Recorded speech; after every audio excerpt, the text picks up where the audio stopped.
the public should call 415-655-0002 and enter meeting ID 2302-656-5331. The second option allows for public comments to send in written comments via mail to PSTA, or you can send them via email to publiccomments@psta.net. Before we go forward, just want to check, are there anybody commenting, any public comments at this time? All right, seeing no comments, we will move forward with our meeting. And the next thing will be a roll call. When I call your name, please unmute, say here, so that way we know that you can hear us. Let's start with Roman. Okay, Andrea Bear. Jay James. Present. Elizabeth Olden. Here. Kim Ranking. Here. Gloria Lee Peckord. Here. Ed Klump. You don't see him on the meeting. Terry Dunphy. I'm here. Shane Schrader. Here. Sebastian. Here. Duncan. Not here at the moment. Maxwell Johnson. Here. And Mark Boyce. Here. All right, thanks, Mark. Are there any members' names that I didn't call? All right, thank you, and please remember to respond to the emails letting the staff know if you will or will not be present at our meetings. With that, we'll now move into item number 3, and that is going to be the chairperson's report. In the interest of time, I'll briefly mention the topics that were covered at the June PSTA board meeting. If I can bring it over to this other screen. The board approved several action items that included taking the recommended service reductions to public hearing, PSTA's 0.75 millage rate to be transmitted to the property appraiser, and a 5-year contract with Clever Devices to update the real-time bus technology. All things that we were presented back in our July meeting. Since Duncan is not here, we will be skipping number 4. That would be the Forward Pinellas report. And with that, we'll move on to our informational items, which we have 2 of today.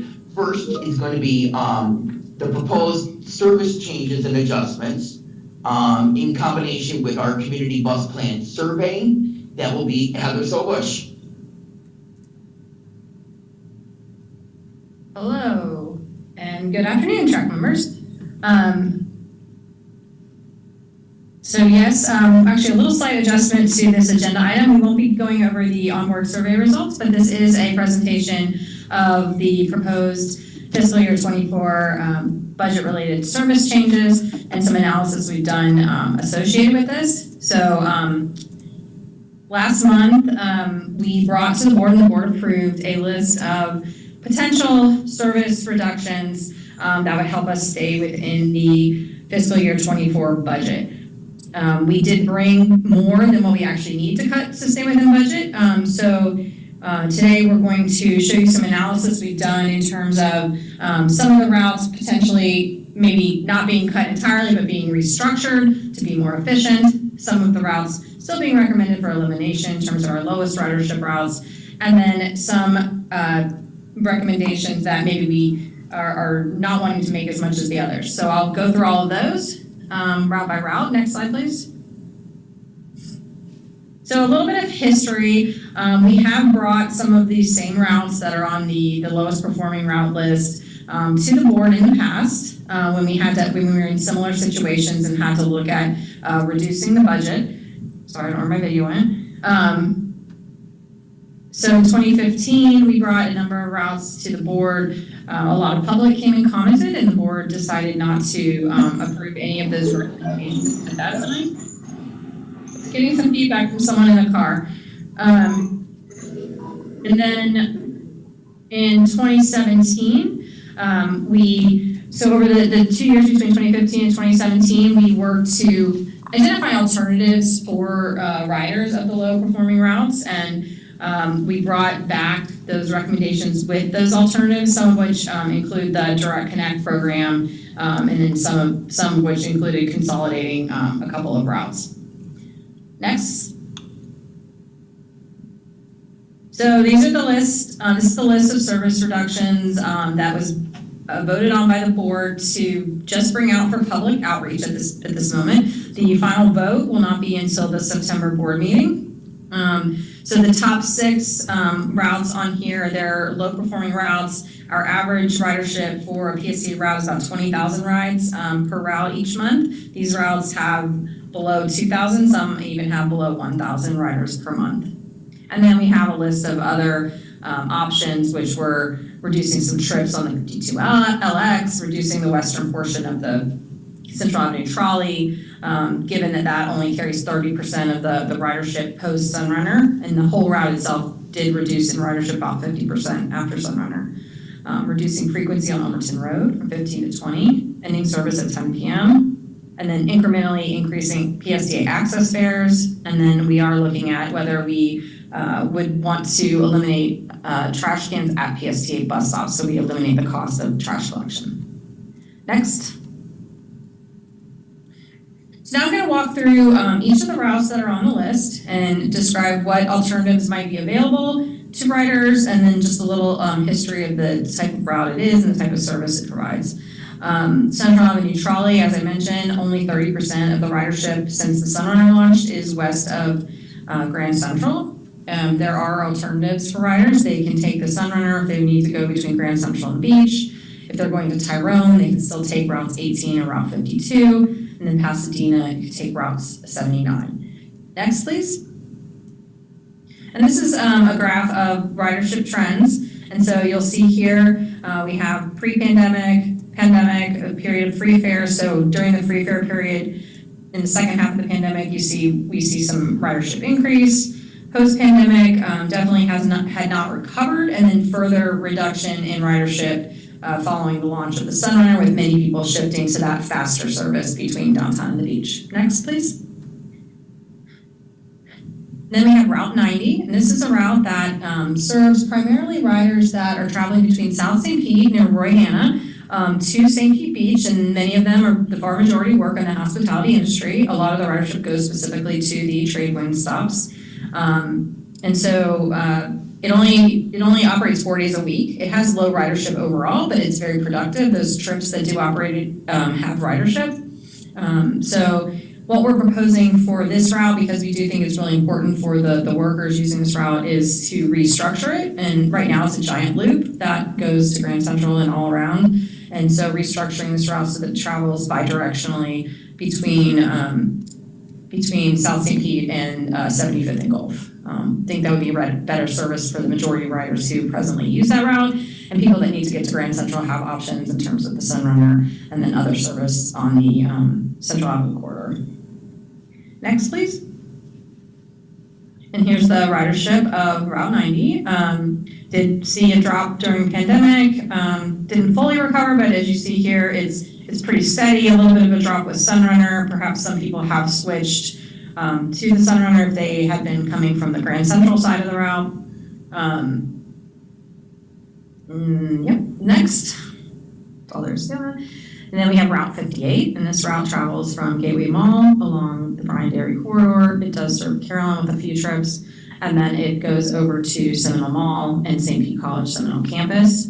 It is a low ridership route, and it's in our bottom quarter in terms of productivity. The idea on this one, we do feel that the people riding this are going to and from work mostly. It is a not really transit-friendly land use around this corridor. You'll see it has a lot of destinations but no origins. There's really not any residential areas on the far majority of this route, which traditionally most routes would have both residential and other activities like jobs, medical, etc. So our proposal here is to shorten the route and end it at the lay-by, where people could transfer to more frequent routes, the 4 and the 59, for example, and then continue serving Carolyn area, which is very low ridership, with the Route 52LX. Next. So here's the ridership of the 58. We did stop running it for a period of the pandemic, which is why you see it fall to 0. Again, this is another route that started to rise again when we put it back in service and had free fares, but has continued to be well below pre-pandemic ridership. Next. And then we have the Route 813, and this serves Dunedin and Palm Harbor. It is our lowest ridership route and lowest productivity route.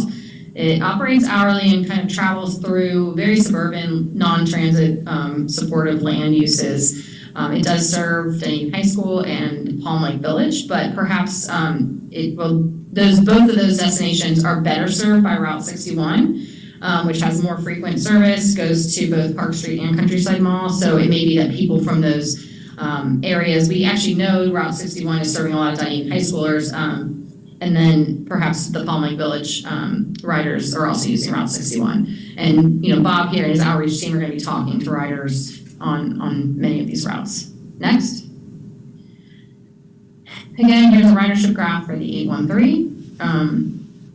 Still hasn't recovered from pre-pandemic ridership. It's below 1,000 riders per month. Next. And then we have the Route 814. This route serves Safety Harbor, basically Safety Harbor, Main Street, Philippi Park, and then Countryside Mall. Less than 1,000 rides per month, second lowest in productivity. Also suburban land uses, does not as conducive to transit ridership as some other areas of the county.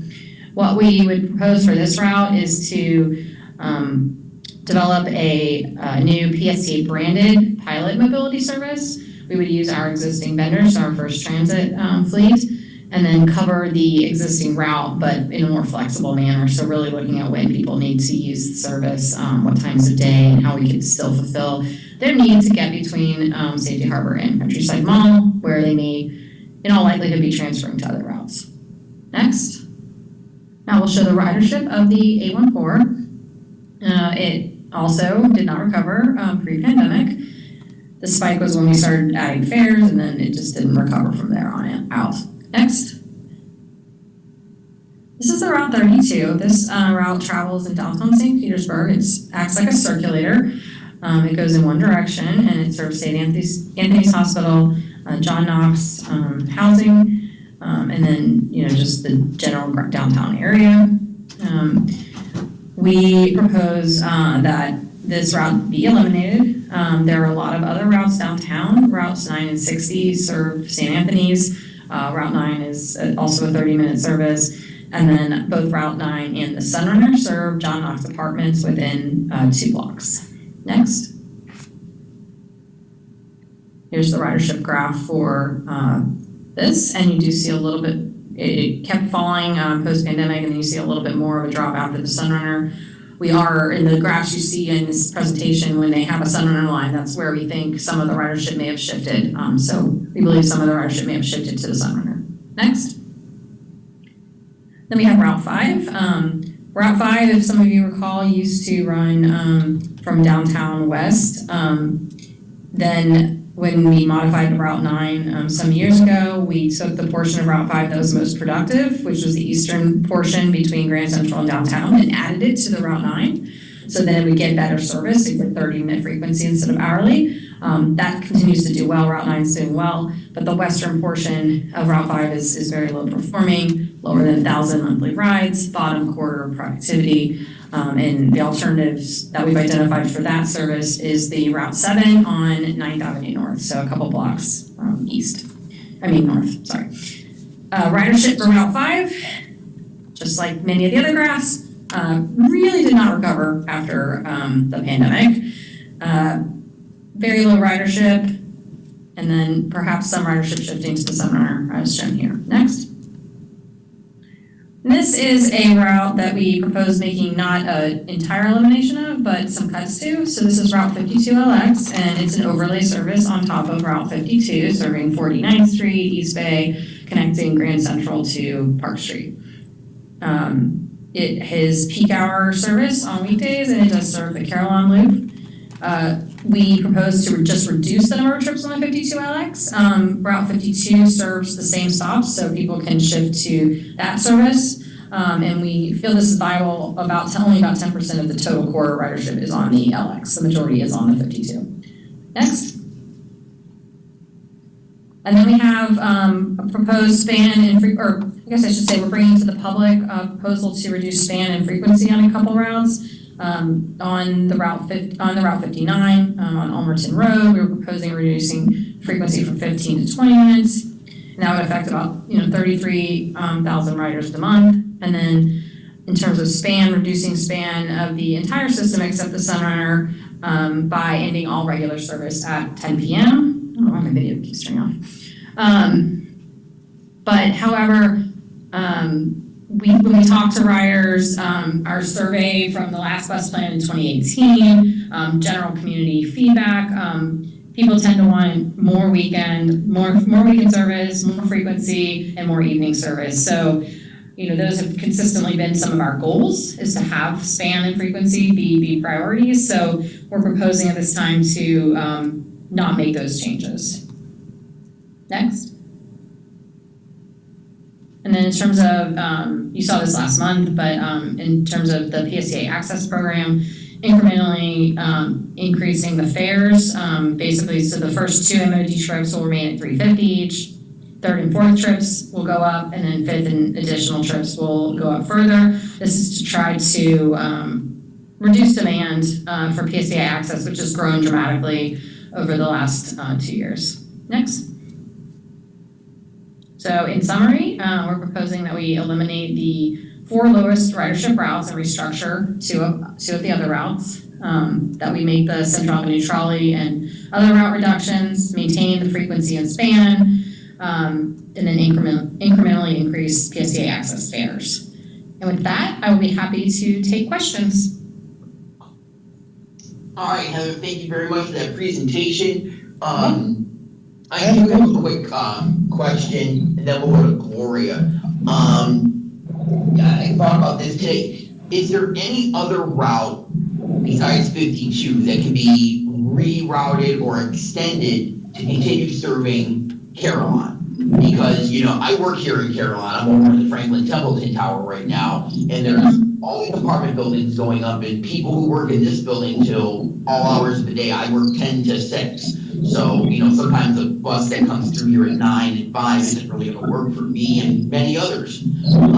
Is that something else we can look at to have more, some of the more other routes come to Carillon rather than just saying, look, we're just going to eliminate it? No, I'll be honest, we've struggled a little bit with Carillon over the years. Even ideally on the 52LX, it's not ideal for people who are riding that route for other purposes, because that one trip that it serves Carillon kind of takes them out of their way.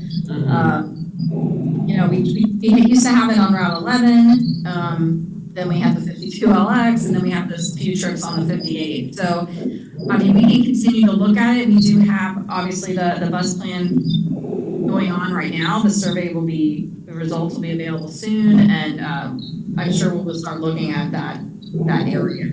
And okay, sounds good. I just wanted to throw it out there. Otherwise, we could do some more promotion of Direct Connect and, try to get people from the lay-by to there. Yeah, that's what I do most of the time is I take Direct Connect from the lay-by over here. Yeah. Okay, so with that, we're going to go to Gloria, then Mark, and please remember to keep your microphone muted until it's your turn to speak. So let's go over to Gloria. Come on. Hi. I had questions on 2 things. First of all, the access fare thing. I know you talked about cutting back on utilization, and it's like I'm constantly getting people signed up for access because it's such a great program to keep people off the roads. But are we really trying to cut access use or just cut mobility on demand use, or what are our objectives with that? I believe it's mobility on demand. Bryan can chime in if he has more, but I believe it's just mobility on demand. And I apologize for not making that distinction. Okay, all right. So then hopefully converting people from mobility on demand into using the fixed access service. Is that? Well, it's a good question, Gloria. Right now, we're just trying to, the only thing we're proposing at the moment is that I think it's over 4 trips in a single day on mobility on demand, then you would start paying more per trip. You can still do it, you just have to pay more. And This is really just trying to manage the demand on just mobility on demand. It's not to shift people over to access necessarily, it's to even out the trips, just sort of manage, because it's growing like too fast for the amount of vehicles that we have, basically. All right, well, I use access. I tend not to use mobility on demand because I want the reliability of knowing when the access ride will be. But then again, I get my cards from my TRAC, so. And then the other thing I wanted to ask about was Safety Harbor. And that, I know that that's one that has always been an issue as well, but back when the 62 used to run through Safety Harbor, I used it a lot. And then when it went to those new little buses on what was the connector then, I've said this to several people, but it really is dreadful for people in wheelchairs because they do have to lower that ramp and those ramps don't always work. I mean, it's actually a lift, like in the access rides. It slows up the route. It kind of pisses off the other riders because all of a sudden the route is that much slower having to let somebody on. And so I'm very curious what you're looking at replacing it with, because increasingly I just don't go to Safety Harbor now. And I would like to be able to, but it's becoming nearly impossible to do that, or very much more difficult. Yeah, we're still kind of working through that about what we could potentially provide in terms of like kind of more of an on-demand type service. We're going to be investigating that. Again, we can have our bus plan consultant look at, is there anything else that could potentially go there without deviating too much from what it's doing otherwise. But it's still kind of in the infancy stages in terms of what we can do. Yeah, and Gloria, I'm not sure if you're familiar with or if you've ever heard of or used the East Lake Shuttle that we have. I have not. Okay, well, that basically, we have a program called the East Lake Shuttle, which is in East Lake, and it basically uses a TransDev or a PSA access van to transport. It doesn't have to be a PSA access person; it can be anyone. Down to a boot ranch to then catch a fixed route or another PSA access. That program has been okay, and that has been in place since we eliminated that route, fixed route years ago when it was the lowest ridership route. And so one option for Safety Harbor is to do something similar. Another option is, like as Heather said, that we're looking at maybe kind of like an on-demand, we've never done this before, an on-demand fixed route. Like it would actually run a route, but it would only based on sort of pre-reservation kind of thing. Maybe we do try to do something like that. So we're kind of exploring that with our contractors now. Thank you. All right, thank you, Gloria. Let's go to Mark, and then we'll go to Terry.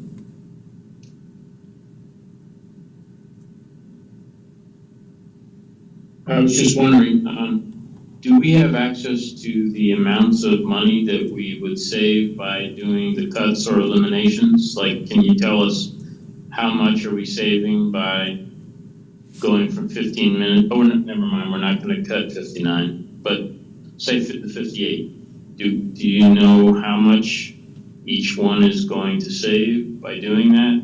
And what was our goal, and how much are we going to save by adopting these options? We do know the cost or the savings, I guess, from making the reductions.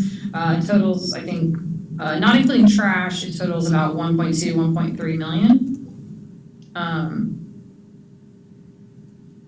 How much we cutting the 59 from 20 minutes, or from 15 back to 20 minutes save? Saves about $250,000. For one? Mm-hmm. And say the cuts to the 58 specifically, how much is that going to save? Well, cutting the whole route saves about 280, but we're proposing we just cut maybe a smaller portion of it, like I mentioned. Yeah, the full list, I think, right, Heather, was something like over 3 million. If we did everything, it would be like much more than we need, and then the goal is to get about 1.2 or 1.3. Right. And my second question is, did we use that consultant that we hired to get these suggestions, or is this our internal brainstorming?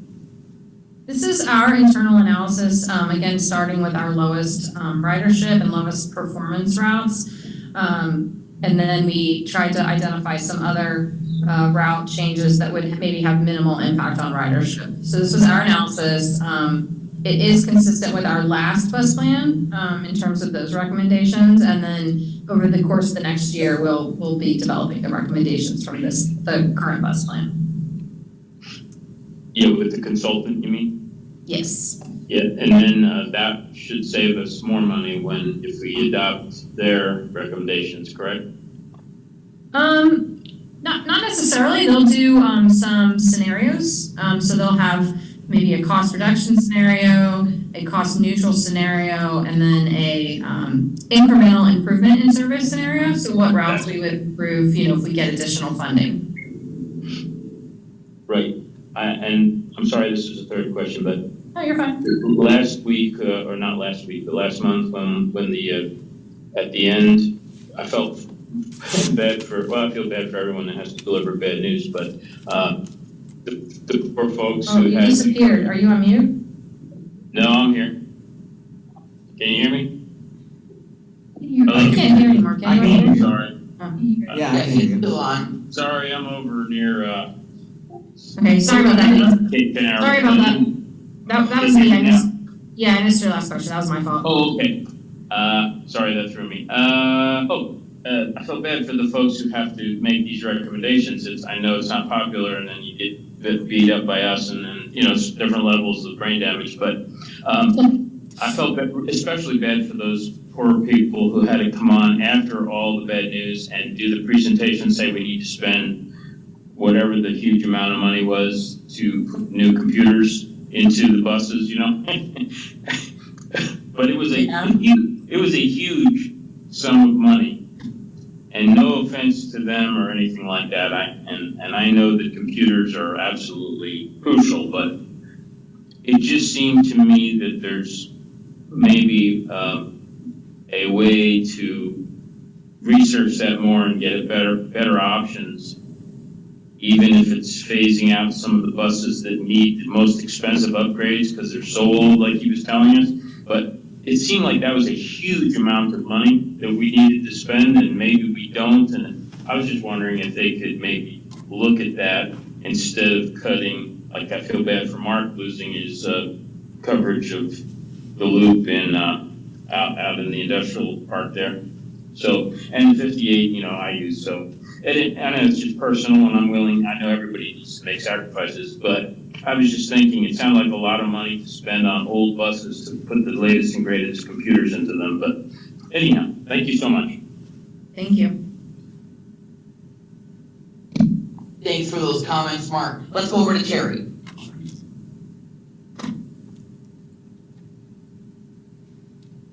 Okay, I'm just really concerned about the Central Avenue trolley that helps most of the people that work on the beach, live downtown, and they had within a block or two that they could go catch a bus. Now sometimes they got 8 to 10 blocks to go to the Sun Runner.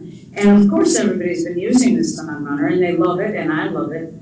But it's been free, so I don't see how you can.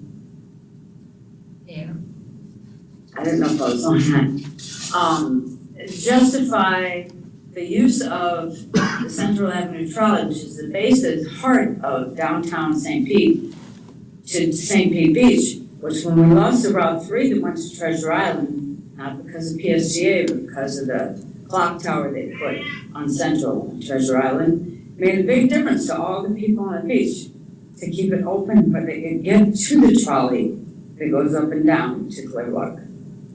Most of the people that use that Central Avenue trolley are workers.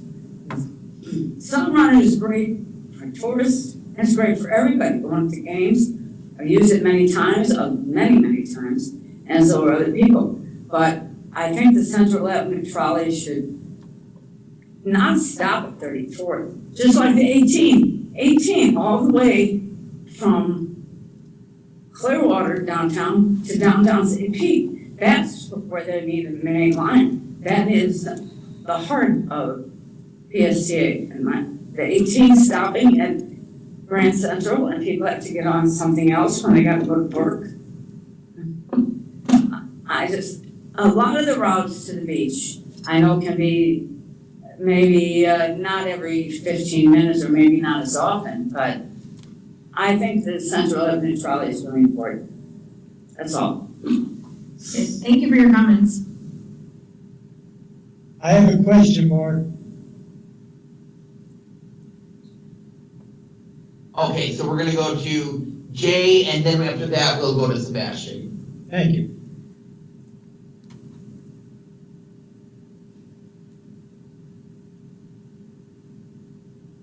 Jay, you're muted. Sorry about that. I just want to echo the sentiment around the Central Avenue trolley. And 58, honestly, because I used to use 58 to get to work for several different jobs. But the Central Avenue trolley, like, I used the Sunrunner, but as Latrice stated, you know, it was, and if I remember correctly, it was designed to cooperate with the trolley in some ways, so that, like, you know, it stops every mile or two, and then if people could switch if they need it in between to the trolley. But, like, if we're going to base the elimination of the trolley based on the ridership of the Sunrunner, it's really disappointing, because, you know, it was based on people using both. And it's just, I don't think we should stop the trolley.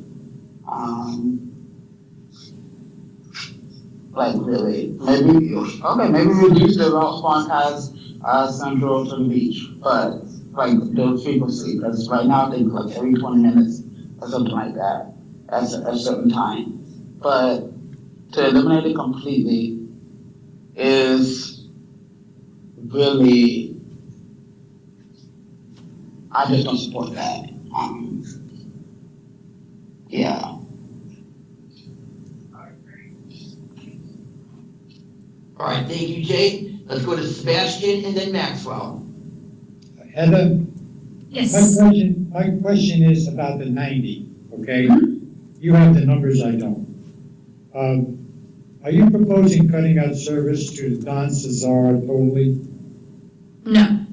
Okay. No. So what we're proposing is that the route, instead of making one large loop, that instead it goes from South St. Pete over the Bayway to like the whole beaches, the Don Cesar, Tradewind, 75th and Gulf, and then it turns around and goes back to South St. Pete. So it's bi-directional, it'll be a lot better service for those people that are trying to make that connection.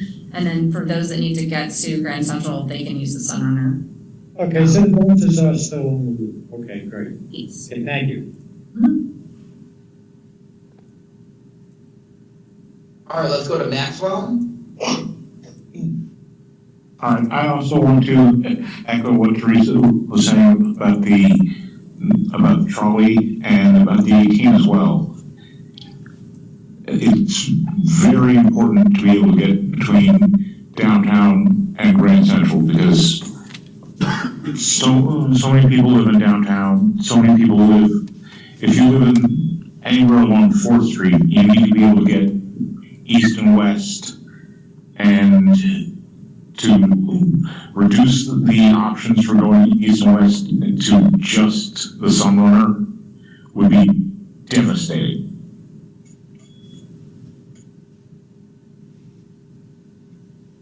All right, thank you, Maxwell. All right, I don't see any other hands than those who already shared, so if you are wrapped up with your comments, please lower your hand. Thank you so much. And thank you, Heather, for that presentation and showing that there's a light at the end of the tunnel.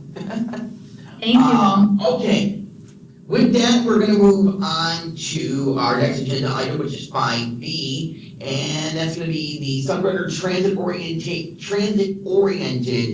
development tracking. And for that, we have Jacob Labuca and also Anthony Close from St. Pete Rising, which I am a huge fan of. Great, thank you, Chair. Good afternoon, everybody. So I'm Jacob Labutka, Planning Manager here at PSDA. So I'm here to introduce our guest, Anthony Close of St. Pete Rising. Next slide, please. So I think as anybody that's been in the Sunrunner corridor knows, there's obviously a lot of development happening within the corridor and a lot of construction cranes going up. And the city has been priming the corridor for years, even before the Sunrunner was implemented for this new development. And I think, it's kind of in line with a lot of industry studies that have shown a great return on investment in investing in transit supportive areas. There's an APTA study that correlates that for every $1 in investment in transit, there's oftentimes a 5-fold increase in development that occurs along the corridor. And, some of that is, certainly, correlation. But there's certainly a relationship between some of the developments that are going to be within station areas along this corridor. And so we thought it would be a really good idea to partner with the local groups, St. Pete Rising, that's a local urban development blog, and that's already tracking ongoing development in the corridor. So how can we measure how much development is happening within the corridor? Because right now we're working on finishing up the Sunrunner Rising Development Study that's providing guidelines and recommendations for development in the corridor. So how can we quantify and measure the success of that and see how development pattern is changing within station areas to create more walkable, transit-supportive communities, often called transit-oriented development. And so right now we're working with St. Pete Rising to establish the development baseline of what it kind of looked like before the Sunrunner was starting to construct and what the development trends look like during and post Sunrunner. And so with that, I'm going to transition it over to the founder of St. Pete Rising, Anthony Close. Anthony, go ahead and take it away. Good afternoon, everyone. As Jacob said, my name is Anthony Close. I'm the founder of St. Pete Rising. For those of you who don't know, St. Pete Rising is an urban development publication. We were founded in 2013, and we track real estate developments and a lot of happenings in South Pinellas in the greater St. Petersburg area. As Jacob said, I'm going to be walking you through some of the preliminary efforts of the Sunrunner Corridor Real Estate Development Tracking Project. As many of you are familiar with, as Jacob said, the Sunrunner Rising Development Study was commissioned to get land use recommendations for some of the Sunrunner stations along the corridor, and those recommendations will eventually be put into action that will impact the development industry in St. Petersburg. Next slide, please. So St. Pete Rising uses a variety of sources to gather information, including public filings, project announcements, developer interviews, planning documents, and real estate listings. We have over a decade of experience interacting with real estate professionals in the industry and are able to gather information on new development efficiently and with accuracy. That said, real estate development is very variable, and our tracking always represents a snapshot in time. Different macroeconomic factors and other general conditions can always lead to adjustments in development plans. So when we're tracking these, we're always trying to keep our information as up-to-date as possible, but understand that real estate development changes by the week, by the day, depending on the economy and different market conditions. So everything is subject to change. We aim, though, to have the most up-to-date information on these developments for purposes of this project. So some of the metrics that we're going to be tracking with this project are things such as the project name, the address, the number of residential units that are planned along the corridor. Those can be rental units, condominium units, townhomes, things like that. We're also going to be tracking the number of hotel rooms in development, as well as the number of commercial square footage along the corridor that's in development. So that could be anything from office space to medical office buildings to institutional space, which could be new museums or new university facilities or governmental buildings such as a courthouse, for example, things of that nature. We're also going to be tracking the retail square footage that's going to be added along the corridor, as long as some of the physical characteristics such as the number of floors in each building, the development value, the year built, the lot size of each project, on-site parking, and tracking some of the attributes of each project, like the developer and the team behind the project, as well as the number of parking spaces per unit, so that we can see, are these developments more transit-oriented or are they more vehicle-centric? Next slide, please.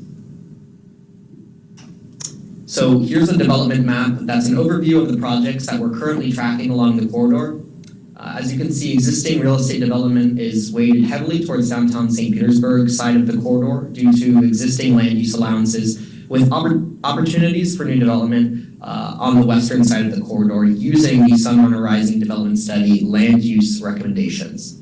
So as you can see with the kind of insert map, downtown St. Petersburg is pretty heavily being redeveloped right now, but there's additional opportunities west of 34th Street and some of the stations along Central Avenue, west of 34th Street for additional development opportunities. And those were identified in the Sunrunner Rising Development Study.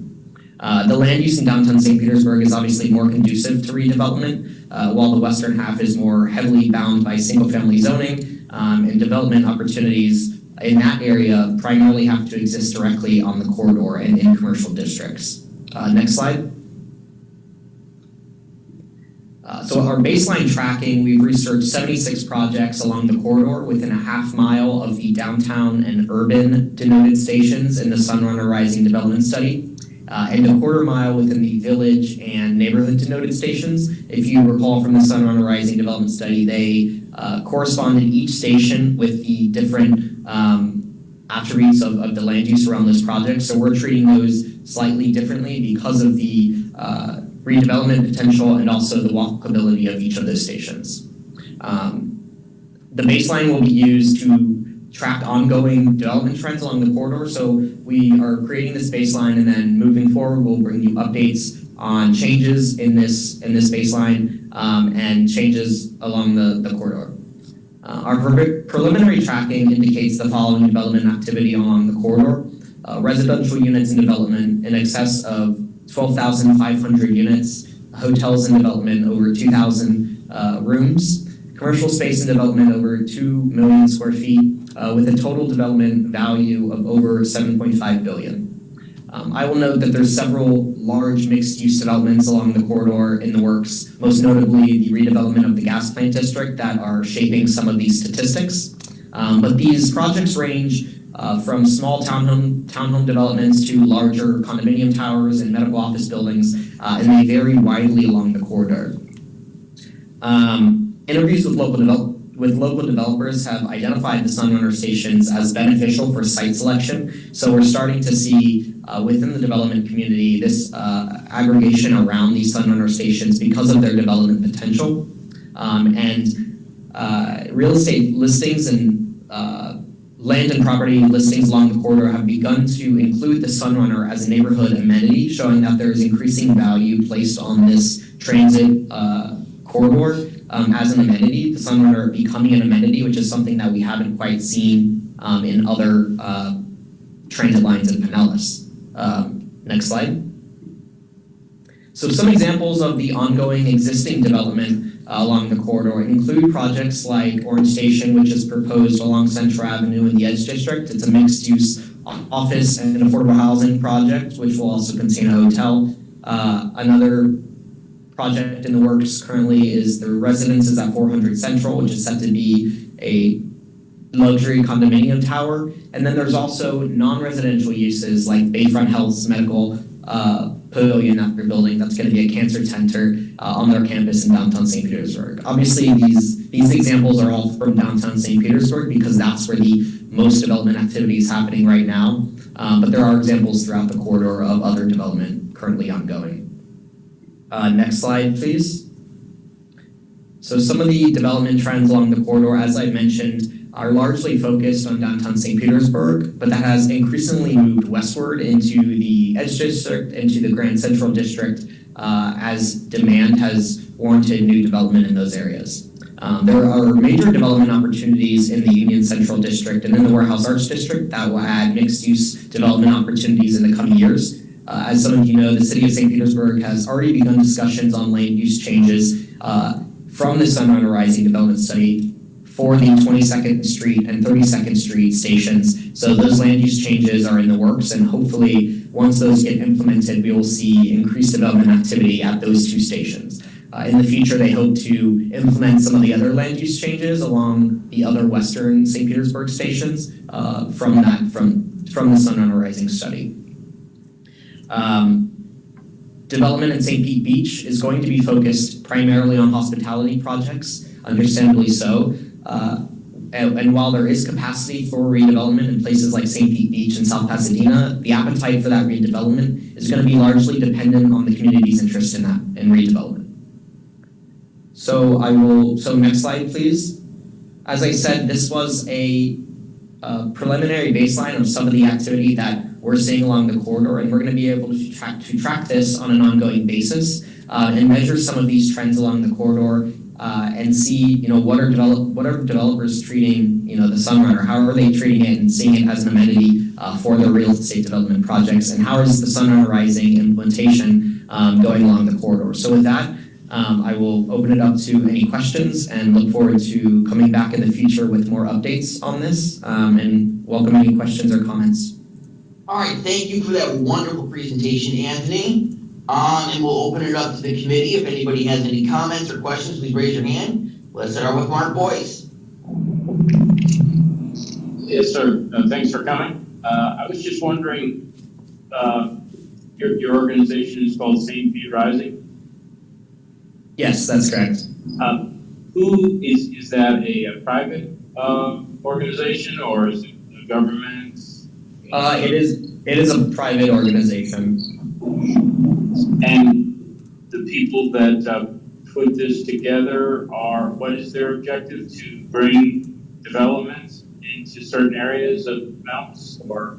It's primarily, so we focus on South Pinellas, but it's primarily in my view, I founded St. Pete Rising in 2013, so it's primarily to bring transparency to development in South Pinellas. So, development activity in South Pinellas has been going on, for forever, but there's not a lot of documentation on the projects that are in the works, and so St. Pete Rising brings transparency to those projects and shares some of the information on them with the general public throughout the development process. So from when they get proposed to approved to ultimately under construction and completion, we track those projects and share that information with the public. So you're kind of a lobbying kind of a organization? We don't have any affiliation with the developers that we track. So we primarily are just informational and we're tracking the information and using a variety of sources, but we don't have any affiliation with any of the developers. And not with the city of St. Petersburg? No, other than requesting development plans and pestering them with questions. Gotcha. But how about, is there an affiliation with the political party? We're primarily a news website. News organization. Okay. All right. Thank you so much. Yeah, actually, to put it another way, actually, there's a great metaphor that has been discussed with regarding St. Pete Rising's role. If this were a baseball game, think of them as like the umpire, which I'm not much of a sports person, but I thought that was just a great way to think about it. I also want a sports reporter than an umpire, but okay. But yeah, I will say, I'm not the baseball expert, so I would certainly lean onto the expertise of those with more credentials. All right, thank you everyone for those comments. Does anybody else have any questions or comments for Anthony at this time? Gloria. Yeah, just a quick question, sorry to loop back to that, but kind of, Anthony, how do you get paid? I mean, because that tells us a little bit more about how that works. And also, if it really is very effective in St. Pete, when are you going to do Clearwater Rising?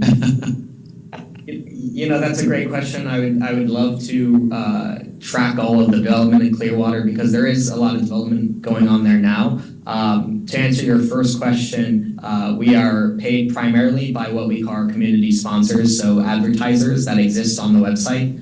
So if you go to stpeterising.com, that is our website, you can see the community supporters that sponsor us. Those range from people within the real estate community and also restaurants and things like that in downtown St. Pete. For this particular project, we are being paid by PSTA. Thank you. And I'll say that I found St. Pete Rising because in Buffalo, they have a similar website called Buffalo Rising that's existed for many, many years, talking about the rebirth and development of projects in mostly downtown Buffalo, but all of Western New York as well. Yeah, there are a couple different websites that sort of, the Rising name is sort of unrelated to the Sunrunner Rising development study, but it really shows this transformation of certain places and sort of embellishes that. So it makes sense that there's kind of additional like emphasis on that word. Yes, very much so. We couldn't Anybody resist else? sun rising. What? We couldn't resist the image of sun rising with Sunrunner Rising. That's how it came about. Yeah. All right, any other questions from the committee at this time? All right, once again, thank you, Anthony, for taking the time out to come and speak with us. We greatly appreciated your presentation. Thank you. All right, with that, we're going to move over into member comments and questions for staff. So if you at this time have any comments or questions for staff, or for the good of the order, please raise your virtual hand and we'll get to you and you can have the floor. Gloria. Just when we were talking about development, what is the status of the multimodal transit center in Clearwater? I think that might be a question for me, since I don't see Abhishek here. Very good question, Gloria. The status of it is that we are moving forward with design. We're at we're past 30% design, on our way to the next, milestone is 60% design, on our way to hopefully starting construction early next year. The on the ground, we're still working with the city of Clearwater to close on the land, and maybe when Anthony or Mark or you come up with a Clearwater Rising, you can write about it then. When we actually close on the property, the plan is for the city of Clearwater to give us the land where we're going to build the new transit center, and then we're going to give them our Park Street Transit Center in return. And that was delayed this summer because both parcels in downtown Clearwater had some contamination or pollution in the soil, and that needed to be tested. It's a kind of it's like metals that are in most of downtown Clearwater, almost like what we've been told is like it's all over downtown Clearwater, and it's really not a problem at all for PSTA for building a transit center, because the way to mitigate that is to pave over it, so it's really not a problem for ours. It may be a problem with the future use of Park Street by the city, because they don't know what they want to do. They don't know if they want to make it into a park, if they want to pave it into a parking garage, or there's been lots of ideas. So we're still working through that, but it's still we'll be closing on the we will be closing with them in the next month or so, and then design is moving along nicely, and then, like I said, it should be under construction hopefully by, we'll start the construction probably next spring. Thank you. All right, thank you, Gloria. Anybody else, questions, comments, or concerns for staff? Brad, any news to share? Oh, yeah. Oh, yes. I am very honored to tell the great TRAC committee, because I think your presence and your great participation in making PSA better helped us do this. But maybe you saw get a Google alert on PSA, but last night I was notified that we have been named the most outstanding transit system in North America. Yeah! 2023. Or 2023. Wow. Yeah, this is a really great honor. This is the first time in our history, and PSA has been around for 39 years, that we've ever won it. It is very competitive, yes, especially in our category, which is like mid-sized systems. Like last year, Kansas City won it, and the year before, Sacramento, California won it, and then your transit system won it this year. So we're very, very happy, very honored. It is it's an award that's given out by the American Public Transportation Association, so the national association, and it really evaluates everything. It's a comprehensive award, so it's ridership and finances and your safety record and projects like Sunrunner or the mobility program, and it's all that stuff combined. So we're very, very proud, and we're going to. We were just having meetings, but I'm not sure, but we're going to be having some parties and celebrations with this, with all the employees and you guys in the coming months. So stay tuned. Wonderful, that's great, and I did get the alert earlier today, so congratulations to everyone involved with PSTA, not just staff, but even us who are the voice of PSTA. We fill out those surveys and let them know the great job they're doing. Okay. Yeah. That they should keep our funding up a little higher so that our great system can be even greater. Yes. Exactly. Yeah. From TRAC committee, we want to say you're welcome. Right. Well, I think our application did mention you guys as a big part of us. So that's wonderful. Yeah. All right. Thank you, everybody, for a wonderful meeting, and we'll see you for our next one in September. I can't believe we're already talking about September. All right. Have a good one, everyone. Thanks, Thank you. everybody. Thank you. Have a good one. Thank you. Bye. Thank you.